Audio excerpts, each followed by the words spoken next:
দৃশ্য দেখছেন। দেখুন, রাজধানী শহরের মধ্যে দিয়াবাড়ি একটি অন্যতম গুরুত্বপূর্ণ জায়গা।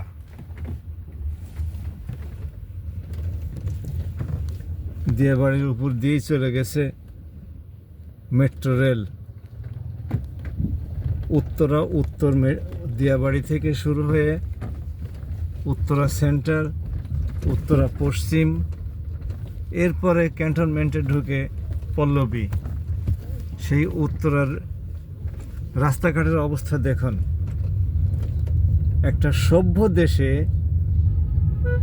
রাজধানী শহরের অভ্যন্তরে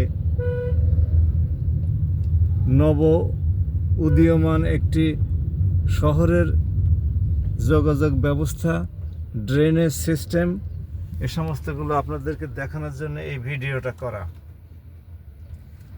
সিটি কর্পোরেশন কত উদাসীন, কত অবহেলাপ্রবণ, নেগলিজেন্ট, এগুলো দেখানোর জন্য আপনাদেরকে আমি এখন দিয়াবাড়ি উত্তরা উত্তর এই স্টেশনের ঠিক নিচে আছি। দেখুন কত অনিয়ম, বিশৃঙ্খলা।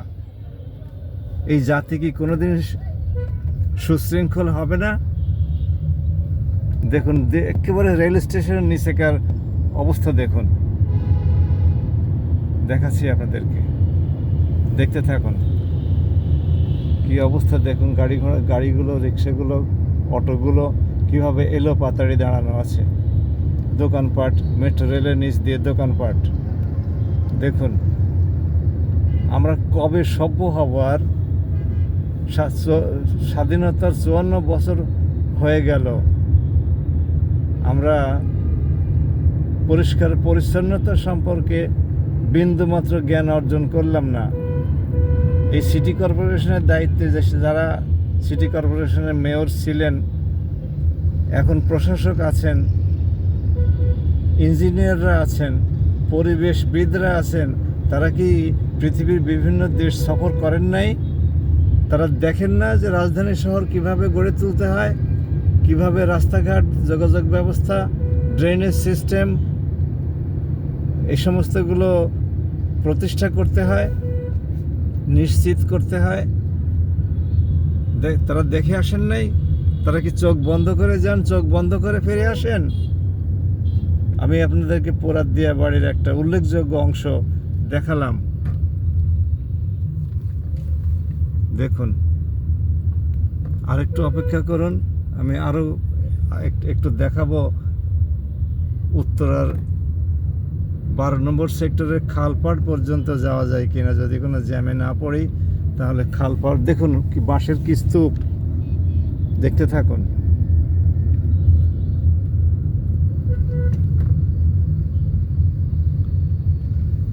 কি অবস্থা দেখে যান। আপনারা যারা ঢাকার বাইরে থাকেন, তারা সিটি কর্পোরেশনের উদাসীনতা, অবহেলা, এগুলো সম্পর্কে খুব কমই ধারণা রাখেন। আমি আপনাদেরকে এই জন্যই দেখাচ্ছি যে আপনারা কি সন্তান জন্ম দিয়েছেন, যে যারা ইঞ্জিনিয়ার হওয়ার পরেও, সরকারি দায়িত্বপ্রাপ্ত হওয়ার পরেও এই জাতিকে নিয়ে অবহেলা করে।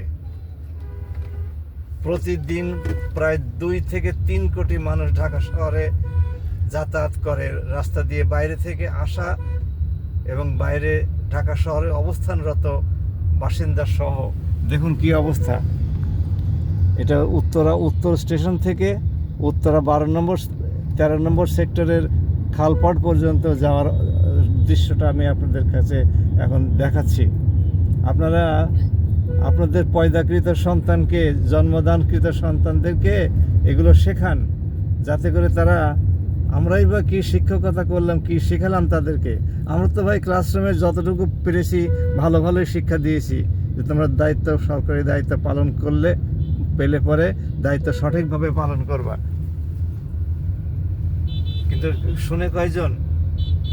তাহলে আপনাদের সন্তান আপনারা আপনার কোলে পিঠে করে মানুষ করলেন, যাদেরকে বিশ্ববিদ্যালয়, স্কুল, কলেজগুলোতে পড়ালেন, আপনারা আমাদের কাছে তো 5 বছর 6 বছর থাকে, আর আপনাদের কাছে তো আজীবন ধরে ছিল।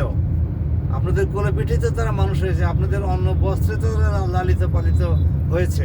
আমরা 4-5 বছরে 6 বছরে কি শেখাবো? আপনারা যেটা শিখিয়ে দেন ওইটাই তো তারা ধারণ করে। আমাদের পরিবেশ সরকার তাদেরকে যেভাবে পরিচালনা করে সেভাবে তারা পরিচালিত হয়। কাজে আমাদের কি করণীয় আছে? সুতরাং আপনাদের ভূমিকায় মুখ্য, আর তাদের আন্তরিকতা, তাদের দেশপ্রেম, সততা, প্রতিশ্রুতিশীলতা, অঙ্গীকারবদ্ধতা, এইগুলোই আসলে আলটিমেটলি। দেখুন উত্তরা খালপাড়ের কাছাকাছি আমি চলে এসেছি। দেখুন এটা রূপায়ণ সিটি উত্তরা, একেবারে খালপাড়ের মসজিদের কাছাকাছি। আমি আপনাদেরকে মসজিদটাও দেখাবো। কত বিশৃঙ্খল অবস্থা একটা রাজধানী শহরে থাকতে পারে, কারো শৃঙ্খলার প্রতি কোনো রকমের সম্মান বোধ নাই। দেখুন ফুটপাথের উপরে, আইল্যান্ডের উপরে দোকানপাট। এই যে মসজিদ দেখতে পাচ্ছেন আপনারা, খালপাড়ের নাম করা মসজিদ। এই যে মসজিদটা দেখুন, এরকম একটা গুরুত্বপূর্ণ জায়গায় রাস্তা ভাঙা, আইল্যান্ডের উপরে দোকানপাট, ওইদিকে দেখুন কি অবস্থা, ঝুপড়ি দোকান। এখানেই সব আমাদের ভদ্রলোকের ছেলে মেয়েরা আসে, থাকে, খায়। এই হলো খালপাড়। আমি এখনই ভিডিওটি শেষ করব যাতে ভিডিওটি লম্বা না হয়। আমাকে ক্ষমা করবেন, কিছু শক্ত কথা বলেছি। আপনাদেরকে এটা দেখানোর উদ্দেশ্য হচ্ছে আপনারা কাদেরকে প্রশাসনে পাঠাচ্ছেন, কাদেরকে ক্ষমতায় পাঠাচ্ছেন, তাদের সম্পর্কে একটু সচেতন থাকার জন্যে। আল্লাহ বাংলাদেশকে একটা সুন্দর ভবিষ্যতের দিকে এগিয়ে নিয়ে যান, এই দোয়া করে আমি আমার ভিডিওটি এখানে শেষ করছি। সবাই ভালো থাকুন। আসসালামু আলাইকুম ওয়া রাহমাতুল্লাহ।